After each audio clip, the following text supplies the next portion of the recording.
नमस्कार, स्वागत है आप सभी का। मैं हूं कृतिका और देश का सबसे भरोसेमंद चैनल डीडी न्यूज पर लेकर हाजिर हूं आपका अपना पसंदीदा शो खबरों का सरपंच न्यूज पंच। और इस कार्यक्रम के जरिए हम आप तक हर रोज पहुंचाते हैं वो तमाम खबरें जिन पर रहती है हम सभी की नजर। और न्यूज पंच में सिर्फ खबर नहीं होती बल्कि होती है खबरों की पूरी पड़ताल। तथ्य और आंकड़ों के जरिए आपको समझाते हैं खबर का हर एक बिंदु।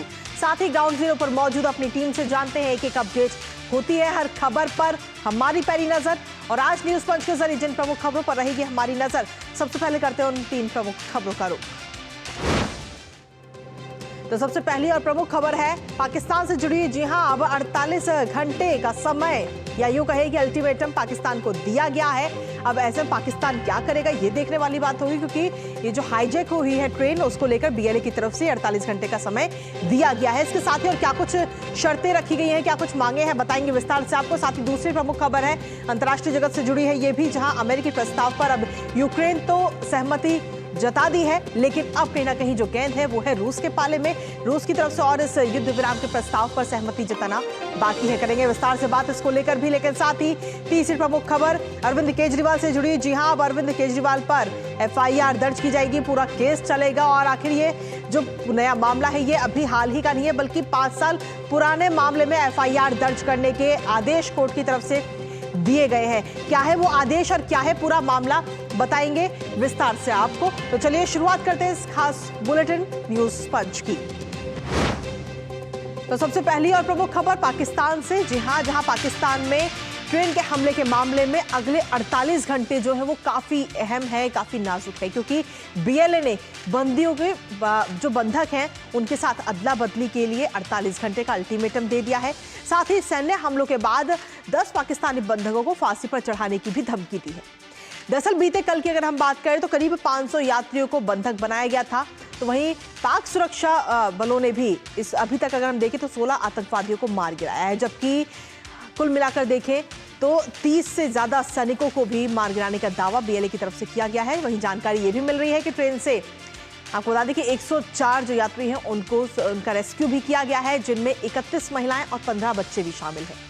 बीएलए के कब्जे से छुड़ाकर उन्हें दूसरी ट्रेन से इस वक्त भेजा जा रहा है दूसरे जिले में। और इसके साथ ही आपको बता दें कि शहर मच्छ के लिए उनको भेज दिया गया है। हाईजैक के बाद में बीएलए ने कई सारी शर्तें रखी हैं बंधकों को छोड़ने के लिए। क्या है वो शर्तें बताएंगे आपको, लेकिन उससे पहले आपको बताते हैं कि कल से लेकर अभी तक क्या है पूरा अपडेट इस खबर को लेकर। तो सबसे पहले आपको बता दें कि पाकिस्तान में कल ये ट्रेन हाईजैक की गई थी और बलूचिस्तान प्रांत में ये ट्रेन हाईजैक हुई है। चरमपंथियों के कब्जे में है इस वक्त जाफर एक्सप्रेस और इस एक्सप्रेस में कई सारे यात्री उस दौरान सवार थे। हालांकि उनमें से अभी तक हम देखें तो कई यात्रियों को छुड़ा भी लिया गया है। फिलहाल अभी की अगर हम बात करें तो सुरंग के अंदर है ये हाईजैक की गई ट्रेन और बीएलए की तरफ से इसको पूरा कंट्रोल में किया गया है। बलूचिस्तान लिबरेशन आर्मी ने इस पूरे हमले की, इस हाईजैक की जिम्मेदारी अपने ऊपर ली है और सीधे तौर पर कई सारी मांगे भी रखी गई हैं। इसके साथ ही बीएलए ने सैकड़ों यात्रियों को बीते कल बंधक बनाया था, जिसमें से कई सारे दावे भी किए जा रहे हैं कि कई सारे लोगों को मार भी दिया गया है। 9 डिब्बों में लगभग 500 यात्री सवार थे, जिसमें से अभी तक अगर हम देखें तो करीब 104 जो यात्री हैं उनका रेस्क्यू भी किया जा चुका है। क्वेटा से खैबर पख्तूनख्वा के पेशावर ये ट्रेन जा रही थी और इसी दौरान इस ट्रेन को हाईजैक किया गया है। इसके साथ ही गुदलार और पीरू कोनरी इलाकों के बीच में ये हमला बीएलए की तरफ से किया गया है और इस ट्रेन को हाईजैक किया गया। साथ ही अगर देखें तो सुरक्षा बलों की तरफ से 100 से ज्यादा यात्रियों को छुड़ाने का दावा अभी फिलहाल किया जा रहा है कि 100 से ज्यादा यात्री हैं उनको फिलहाल हमने सुरक्षित रेस्क्यू किया जा चुका है। 16 लड़कों को मार गिराने का भी दावा किया गया है। तो ये तमाम बातें कही जा रही हैं। इसके साथ ही आपको बता दें कि बीएलए की तरफ से कहा जा रहा है कि 30 से ज्यादा सैनिकों को मार दिया है बीएलए ने, ये बात बीएलए की तरफ से कही जा रही है। अब ऐसे में बीएलए की तरफ से क्या कुछ शर्तें रखी गई हैं इस हाईजैक के पीछे वो आपको बताते हैं। फिलहाल 48 घंटे का समय दिया गया है।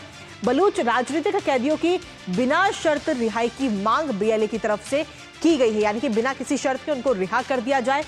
साथ ही बीएलए की तरफ से कहा जा रहा है कि राष्ट्रीय प्रतिरोध कार्यकर्ताओं की भी रिहाई की जाए। ये तमाम वो मांगे हैं जो इस वक्त बीएलए ने रखी हैं। साथ ही बीएलए की तरफ से कहा जा रहा है कि सेना का हस्तक्षेप जारी रहा तो बंधकों को मार दिया जाएगा, ये बात कही जा रही है। इसके साथ ही अगर हम देखें तो बीएलए कहां से निकल कर सामने आए, एक बार उस पर भी नजर डाल लेते हैं कि आखिर बलूच लिबरेशन आर्मी यानी कि बीएलए आखिर है क्या।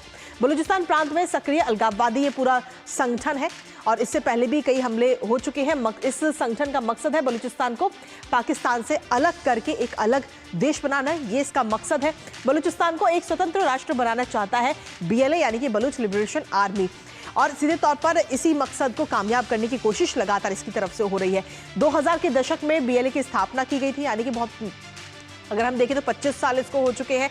इसके साथ ही BLA को आतंकी संगठन पाकिस्तान सरकार लगातार बताती रही है कि ये एक आतंकी संगठन है जिसकी तरफ से पाकिस्तान में इससे पहले भी कई बार हमले हो चुके हैं। साथ ही BLA कह रहा है कि बलूचों पर अत्याचार करती है पाकिस्तान सरकार, ये बात कही गई है। हमारे साथ में हमारे सहयोगी भी इस वक्त जुड़ रहे हैं ताज़ा अपडेट के साथ, सीधा उन्हीं का रुख करेंगे। हमारे साथ में अखिलेश सुमन इस वक्त जुड़ गए हैं। अखिलेश, अभी फिलहाल क्या कुछ ताज़ा अपडेट मिल रही है, क्योंकि 48 घंटे का समय BLA की तरफ से दिया गया और अगले ही 48 घंटे जो हैं अपने आप में काफ़ी अहम है। देखिए, निश्चित तौर पे काफ़ी अहम समय है पाकिस्तान के लिए भी, पाकिस्तान की जनता, उस इलाके में जो रह रहे लोग हैं उनके लिए काफ़ी महत्वपूर्ण है, क्योंकि जो स्थिति वहाँ पैदा हो गई है बलूचिस्तान के अंदर जो CPAC है, चाइना पाकिस्तान इकोनॉमिक कॉरिडोर, वो इलाका उसी इलाके से गुजरता है और वहाँ के रहने वाले लोगों को इस बात का संदेह है कि वहाँ के रहने वाले लोगों को इसका कोई लाभ मिल रहा है। वहाँ लाभ या तो जो पाकिस्तान में सत्ताधारी वर्ग है उसको लाभ मिल रहा है या चाइना को लाभ मिल रहा है। लोगों की ज़मीनें जा रही है, लोगों के जो संपत्ति है उसको नुकसान हो रहा है, तो इसलिए वहाँ रोष है। पुराना संघर्ष है एक बलूचिस्तान को अलग राष्ट्र बनाने का, वो अलग बात है। तो ऐसे में जो बलूचिस्तान लिबरेशन आर्मी है उसके वहाँ के TTP तहरीक तालिबान पाकिस्तान के साथ उसके संबंध हो गए हैं और अभी कुछ दिन पहले उन लोगों ने एक युद्धाभ्यास भी किया था। युद्धाभ्यास आमतौर पर दो सरकारों के बीच में, उसकी सेनाओं के बीच में होता है, लेकिन यहाँ दो आतंकवादी संगठनों ने युद्धाभ्यास करके इसकी पूरी तैयारी की थी और उसी तैयारी के तहत कल जो है वो ट्रेन की पटरी को उड़ाया गया और बलूचिस्तान लिबरेशन आर्मी द्वारा। उसके बाद तकरीबन 450 लोगों को बंधक बनाया गया है। उसमें पाकिस्तान की सेना का दावा है कि 155 लोगों को उन्होंने छुड़ा लिया है। बलूचिस्तान लिबरेशन आर्मी ने कहा है कि हमने उनको छोड़ा है।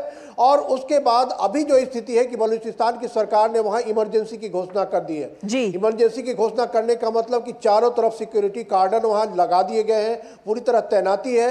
अब देखना यह है कि जो ये इन्होंने अल्टीमेटम दिया है 48 घंटे का, कि उस 48 घंटे के अल्टीमेटम के तहत अगर कोई कार्रवाई नहीं होती तो निश्चित तौर पे बहुत बड़े पैमाने पे वहाँ खून खराबा होने की आशंका जताई जा रही है। और जो पाकिस्तान ने पूरा जो एक टेररिस्ट नेटवर्क अपने यहाँ तैयार किया था, उस टेररिस्ट नेटवर्क का खामियाजा अब खुद पाकिस्तान को भुगतना पड़ रहा है, पाकिस्तान की जनता और आम नागरिकों को भुगतना पड़ रहा है।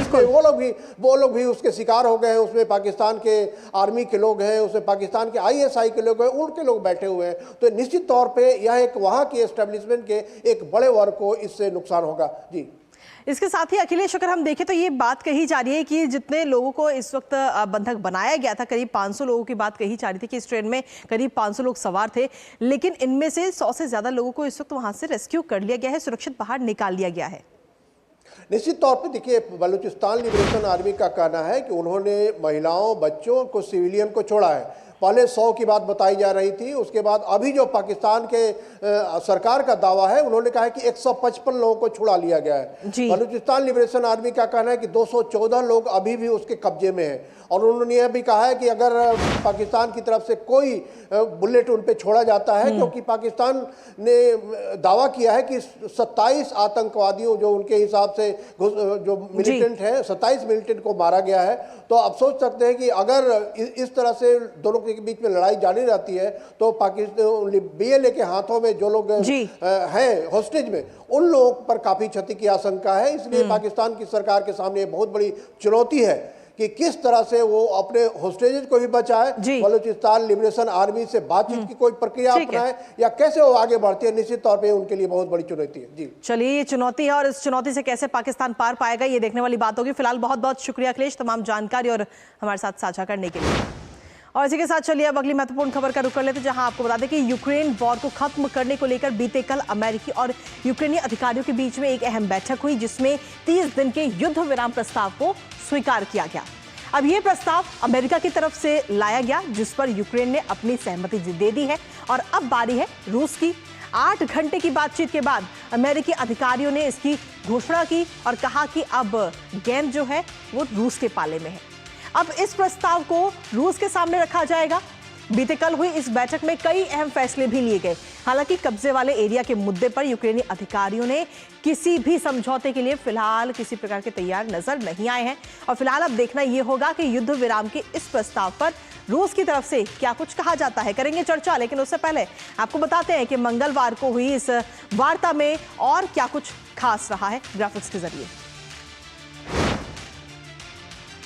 तो बीते कल ये बैठक हुई और ये काफ़ी अहम वार्ता रही, जिसमें सीधे तौर पर हम देखें यूक्रेन युद्ध पर अब कहीं ना कहीं विराम की उम्मीद नजर आ रही है। यूक्रेन को अमेरिका की तरफ से ये प्रस्ताव दिया गया और 30 दिन के युद्ध विराम का ये प्रस्ताव रहा कि 30 दिन तक युद्ध विराम रहेगा। हालांकि इस पर सहमति जताने के लिए अभी रूस की तरफ से सहमति बाकी है। 30 दिन के युद्ध विराम के लिए यूक्रेन की तरफ से तो हामी भर दी गई है, सहमति जता दी गई है, लेकिन अभी बाकी है रूस की तरफ से। पूरे युद्ध क्षेत्र पर यह युद्ध विराम जो है वो लागू होगा, यानी कि अगर सहमति रूस की तरफ से भी जता दी जाती है तो उसके बाद में 30 दिनों तक ये युद्ध विराम लागू रहेगा, जो भी युद्ध का क्षेत्र है। हवा समुद्री क्षेत्र पर हालांकि इसे लागू नहीं किया जाएगा। खुफिया जानकारी अमेरिका जो है वो साझा करेगा, ये बात भी इस दौरान वहां पर कही गई है। इसके साथ ही अगर हम देखें तो यूक्रेन को एक बार फिर से सैन्य सहायता मिलती हुई हमें आगे आने वाले समय में नजर आएगी, लेकिन फिलहाल देखने वाली बात यह होगी कि 30 दिन की जो बात कही जा रही है युद्ध विराम की, उस पर रूस की तरफ से क्या प्रतिक्रिया आती है। इसके अलावा मिनरल डील्स पर हस्ताक्षर जल्द होंगे, ये बात भी कही जा रही है। अमेरिका और यूक्रेन के बीच जो मिनरल डील्स होनी थी उस पर अभी हस्ताक्षर बाकी है, लेकिन वो भी जल्द किए जा सकते हैं। अब रूस की सहमति का ही इंतजार किया जा रहा है और जो युद्ध ये लगातार चल रहा है रूस और यूक्रेन के बीच में, कहीं ना कहीं उम्मीद जताई जा रही है कि 30 दिनों का युद्ध विराम जरूर इस पर लगेगा। फिलहाल अब इस युद्ध विराम के लिए अमेरिका जो है वो रूस को मनाएगा। इसके साथ ही सीज फायर पर यूक्रेन राजी हो गया और जेलेंस्की की तरफ से क्या कुछ कहा जा रहा है वो आपको बताते हैं। युद्ध विराम का जो प्रस्ताव है वो हमें मंजूर है, ये बात जेलेंस्की की तरफ से कही गई। इसके साथ ही जेलेंस्की ने कहा है कि यह प्रस्ताव एक सकारात्मक कदम है, एक पॉजिटिव स्टेप इसको बताया। इसके साथ ही अब अमेरिका की जिम्मेदारी है कि वो रूस को इसके लिए राजी करे, क्योंकि अब जो गेंद है वो है रूस के पाले में। अब रूस को और इस प्रस्ताव पर सहमति जतानी है। साथ ही जेलेंस्की ने कहा है कि जैसे ही मॉस्को सहमति देगा युद्ध विराम तत्काल प्रभाव से लागू हो जाएगा, यानी कि 30 दिनों का जो ये युद्ध विराम है तत्काल ही लागू कर दिया जाएगा। इसके साथ ही इस प्रस्ताव को लेकर अब रूस के पास जाया जाएगा। मार्को रूबियो जो कि अमेरिका के विदेश मंत्री हैं, उनकी तरफ से कहा जा रहा है कि यूक्रेन रूस की आपसी सहमति के बाद अब आगे इस प्रस्ताव को बढ़ाया जाएगा। रूस द्वारा स्वीकार और लागू किए जाने पर अब ये पूरी चीजें अब निर्भर करती हैं। अब रूस की तरफ से देखना होगा क्या प्रतिक्रिया सामने आती है। हालांकि कहा जा रहा है कि शांति के लिए रूस से प्रस्ताव लागू करने के लिए यूएस अब कहेगा, यानी कि शांति प्रस्ताव की जो बात कही जा रही है 30 दिनों का जो युद्ध विराम होगा उसके लिए अब अमेरिका रूस को मनाएगा। इसके साथ ही रूस जाएंगे मार्को रूबियो और साथ ही आपको बता दें डोनाल्ड ट्रंप की तरफ से ये बात कही गई है कि वो रूस जाएंगे और वहां जाकर के सारी चीजें जो है उनको शॉर्ट आउट करते हुए नजर आएंगे। यूं कहे कि इस युद्ध विराम को लेकर वहां पर चर्चा होगी। यूक्रेन युद्ध विराम पर अब सहमत हो गया है और अब हमें रूस जाना है, यानी कि रूस की और सहमति लेनी अभी बाकी है इस युद्ध विराम को लेकर के। इसके साथ ही डोनाल्ड ट्रंप की तरफ से कहा गया है कि उम्मीद है कि राष्ट्रपति पुतिन भी इस पर सहमत होंगे, यानी कि जो बातें कही गई हैं इस युद्ध विराम को लेकर के उस पर उम्मीद जताई जा रही है कि पुतिन भी सहमति अपनी जताएंगे। डोनाल्ड ट्रंप ने कहा कि हम चाहते हैं कि युद्ध समाप्त हो जाए और ये पूर्ण युद्ध विराम है, ये बात कही जा रही है। अगर हम रूस से ऐसा करवा पाते हैं तो ये बहुत अच्छा रहेगा, ये बात डोनाल्ड ट्रंप की तरफ से कही गई। इसके साथ ही दिग्गजों ने भी सराहा। इमैनुअल मैक्रो कह रहे हैं कि ज़ेदा वार्ता में प्रगति की सराहना उनकी तरफ से की गई। डोनाल्ड टस्क की तरफ से कहा जा रहा है कि शांति की दिशा में ये महत्वपूर्ण कदम है। मैक्रो कह रहे हैं कि कीव को मजबूत सुरक्षा गारंटी देने पर भी जोर इमैनुअल मैक्रो की तरफ से ये बात कही गई है। यानी कि कुल मिलाकर हम देखें तो ये अलग अलग रिएक्शंस अलग अलग देशों की तरफ से भी सामने आ रहे हैं इस पूरी शांति वार्ता को लेकर के, और इसके साथ ही शांति की दिशा में महत्वपूर्ण कदम है, ये बात पोलैंड के पीएम की तरफ से कही गई है। इसी पर ताज़ा अपडेट ले लेते हैं। हमारे साथ में हमारे सहयोगी इस वक्त जुड़ रहे हैं, सीधा उन्हीं का रुख करेंगे। अनिल थॉमस इस वक्त जुड़ रहे हैं। अनिल, क्या कुछ ताज़ा अपडेट है आपके पास में? कहीं ना कहीं इस बैठक या यूँ कहे कि इस शांति वार्ता के बाद अब उम्मीद जताई जा रही है कि जो युद्ध लगातार चल रहा था उस पर 30 दिन का ही सही लेकिन युद्ध विराम लगता हुआ नजर आ सकता है और एक पॉजिटिव स्टेप के तौर पर इसे देखा जा रहा है। बिल्कुल कृतिका, जिसकी कम उम्मीद थी। अगर 11 दिन पहले देखें ओवल ऑफिस में ट्रंप और जेलेंस्की के बीच जो मुलाकात हुई थी और जिस तरह समाप्त हुई थी, ऐसा लग रहा था कि ये जो 11 दिन बाद हमें देखने को मिल रहा है, ये सीज फायर की बात, ये असंभव सी है। लेकिन दाद देनी होगी ट्रंप एडमिनिस्ट्रेशन की, जिस तरह से बार बार वो मतलब इस जिसे नाउम्मीद करने वाली इस बात पर एक बार फिर वो जेलेंस्की और रशिया दोनों को, पुतिन को, दोनों को एक बार फिर लाने में कामयाब हुए।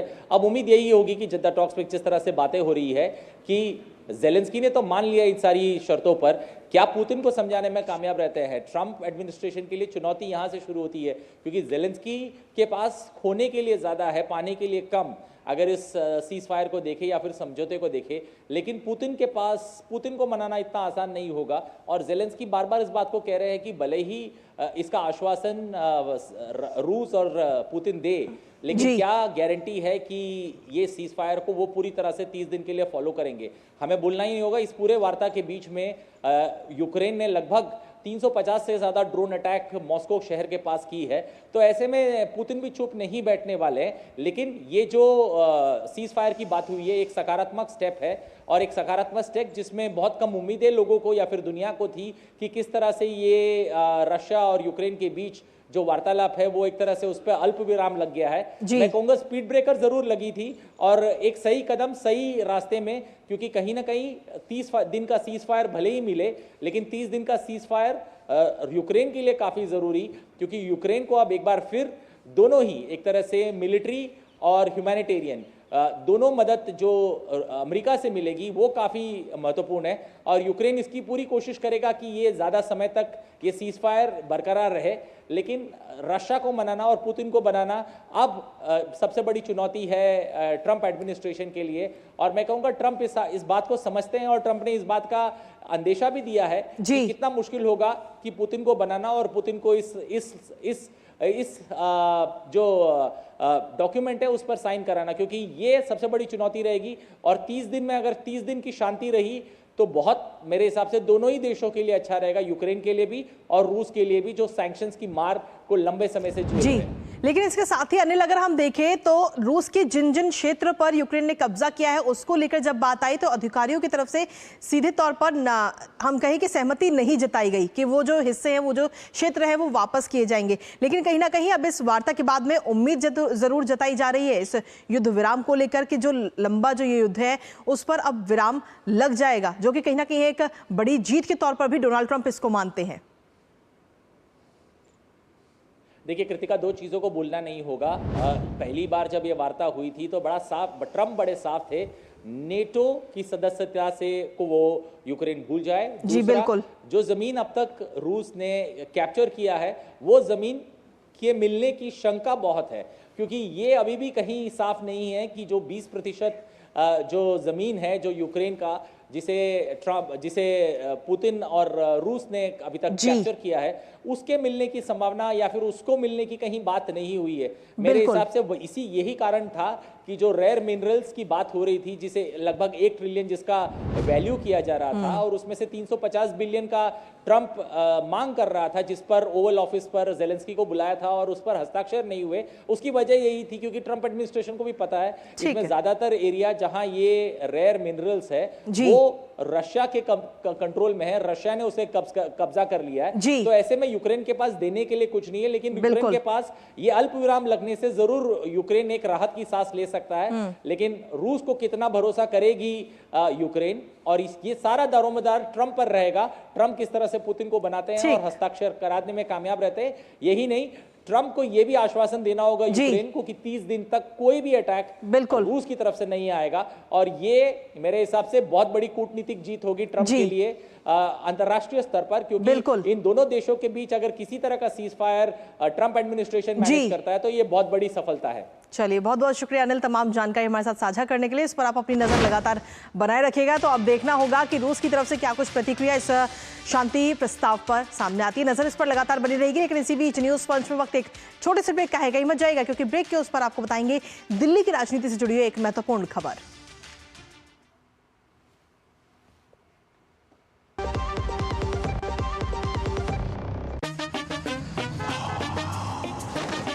कैसे धंधा बढ़ेगा, कैसे गल्ला चलेगा, कैसे टाइकून बनेगा, ये काफी नहीं बेटा, स्कूटर है तेरा कब रॉकेट बनेगा।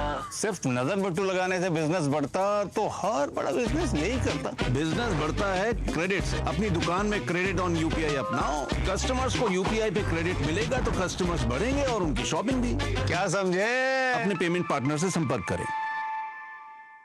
जब धरती चीर कर निकलता है लोहे का पत्थर और मिलता है मोंगिया के जोश से, फिर तपता है, पिघलता है और बनता है फौलाद।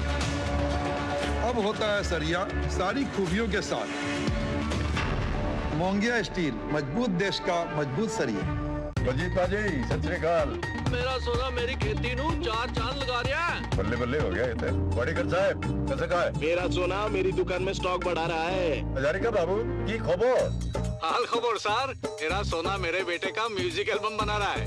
बढ़िया बढ़िया, एकदम बढ़िया। तो अपने सोने को काम पे लगाइए, आज ही कॉल कीजिए 1-800-313-1212 पर। और ब्रेक के बाद एक बार फिर से स्वागत है आप सभी का। दिल्ली की महत्वपूर्ण खबर आपको बताएंगे, लेकिन उससे पहले आपको बता दें कि प्रधानमंत्री नरेंद्र मोदी इस वक्त मॉरिशस की यात्रा पर है और इस दौरान कुछ बेहद खास तस्वीरें इस वक्त सामने आई हैं। वो तस्वीरें सबसे पहले आपको दिखाते हैं जहां प्रधानमंत्री नरेंद्र मोदी ने मॉरिशस के पूर्व प्रधानमंत्री के साथ मुलाकात की है। प्रविंद जुगनाथ के साथ ये मुलाकात हुई और काफ़ी खास और काफ़ी अहम ये मुलाकात रही है और उस दौरान की ये तस्वीरें आपके साथ साझा कर रहे हैं। तो जो अधिकारी थे वहाँ पर उनके साथ भी मुलाकात हुई, कई चीज़ों को लेकर चर्चा इस दौरान यहाँ पर की गई। प्रविंद जुगनाथ, मॉरिशस के पूर्व प्रधानमंत्री, उनके साथ ये मुलाकात प्रधानमंत्री नरेंद्र मोदी की। तो प्रधानमंत्री नरेंद्र मोदी इस वक्त मॉरिशस की यात्रा पर हैं और उनकी इस यात्रा का आज दूसरा और बेहद ही खास दिन है और आज दूसरे दिन ये मुलाकात रही। काफ़ी खास और काफ़ी अहम ये मुलाकात। इस दौरान कई सारे अधिकारी भी वहाँ पर मौजूद रहे, जिस तरीके से तस्वीरों में भी आप देख सकते हैं। तो मॉरिशस की 2 दिवसीय यात्रा पर है इस वक्त प्रधानमंत्री नरेंद्र मोदी और उनकी यात्रा का आज दूसरा दिन है।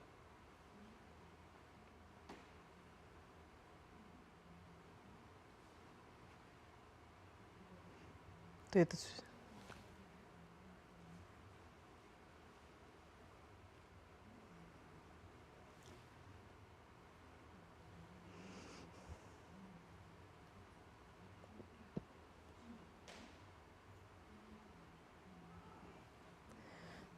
तो आपको बता दें कि इस वक्त ये तस्वीरें इस वक्त आपको दिखा रहे हैं मॉरिशस से। ये तस्वीरें सामने आई हैं जहां प्रधानमंत्री नरेंद्र मोदी मॉरिशस के पूर्व प्रधानमंत्री के साथ मुलाकात करते हुए सामने आए। आपको बता दें कि प्रधानमंत्री मॉरिशस के 97वें राष्ट्रीय दिवस समारोह में भी आज शामिल होते हुए नजर आएंगे और लेकिन इस समारोह से पहले पूर्व प्रधानमंत्री प्रविंद जगन्नाथ के साथ ये बेहद ही खास और अहम मुलाकात प्रधानमंत्री की तरफ से की गई। इस दौरान कई अधिकारी भी वहाँ पर मौजूद रहे, कई मुद्दों को लेकर बातचीत इस दौरान हुई। तो अपनी 2 दिन की मॉरिशस यात्रा का आज ये दूसरा दिन है प्रधानमंत्री नरेंद्र मोदी की इस यात्रा का। साथ ही आज समारोह में भी शिरकत करते हुए प्रधानमंत्री नरेंद्र मोदी नजर आएंगे। प्रधानमंत्री की मॉरिशस यात्रा अपने आप में काफ़ी खास, काफ़ी अहम, जिसके कई सारे मायने भी इस वक्त निकाले जा रहे हैं। कहीं ना कहीं मॉरिशस और भारत के आपसी रिश्तों को लेकर भी इससे जोड़ा जा रहा है। आपसी रिश्ते जो हैं मॉरिशस और भारत के, वो आगे आने वाले समय में और मजबूत होते हुए हमें नज़र आएंगे। कई सारे MOU पर भी साइन होने हैं और फिलहाल की जो तस्वीरें हैं वो है मॉरिशस की, जहां पूर्व प्रधानमंत्री प्रविंद जगन्नाथ के साथ मुलाकात प्रधानमंत्री नरेंद्र मोदी करते हुए नजर आए और इस दौरान उनके साथ में बाकी अधिकारी भी वहां पर मौजूद रहे। तो इस मुलाकात के दौरान कई सारे अहम मुद्दों का जिक्र हुआ, कई सारे मुद्दों को लेकर चर्चा हुई, भारत और मॉरिशस से जुड़े हुए अहम मुद्दों को लेकर। और राष्ट्रीय दिवस समारोह में भी आज प्रधानमंत्री नरेंद्र मोदी शिरकत करते हुए नजर आएंगे वहाँ पे, जहाँ मुख्य अतिथि के तौर पर प्रधानमंत्री इसमें शामिल होंगे।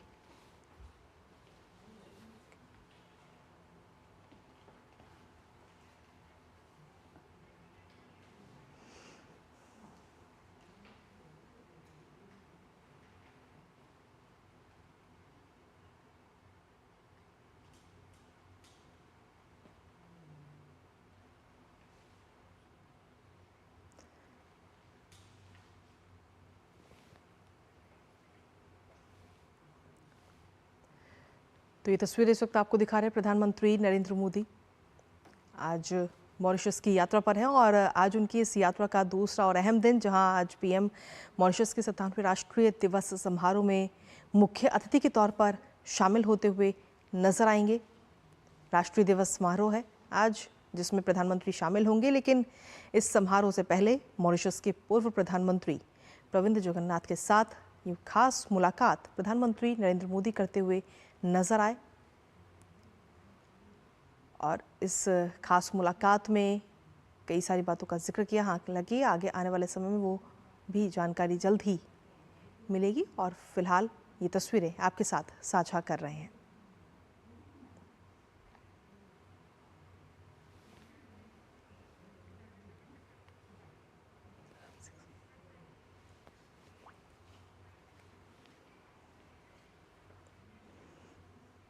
तो प्रधानमंत्री नरेंद्र मोदी इस वक्त मॉरिशस की 2 दिन की यात्रा पर है, जिसकी तस्वीरें हमने आपको दिखाई हैं, जहां प्रधानमंत्री ने आज एक समारोह में भी शामिल होंगे। लेकिन समारोह में शामिल होने से पहले प्रधानमंत्री ने मॉरिशस के पूर्व प्रधानमंत्री के साथ मुलाकात की। अधिकारी भी इस दौरान वहां पर मौजूद रहे, जिसकी तस्वीरें हमने आपको दिखाई। और इसी के साथ फिलहाल न्यूज़ पंच में मुझे और हमारी पूरी टीम को दीजिए अनुमति और कल फिर होगी आपसे मुलाकात सुबह 10:30 बजे। तब तक के लिए नमस्कार।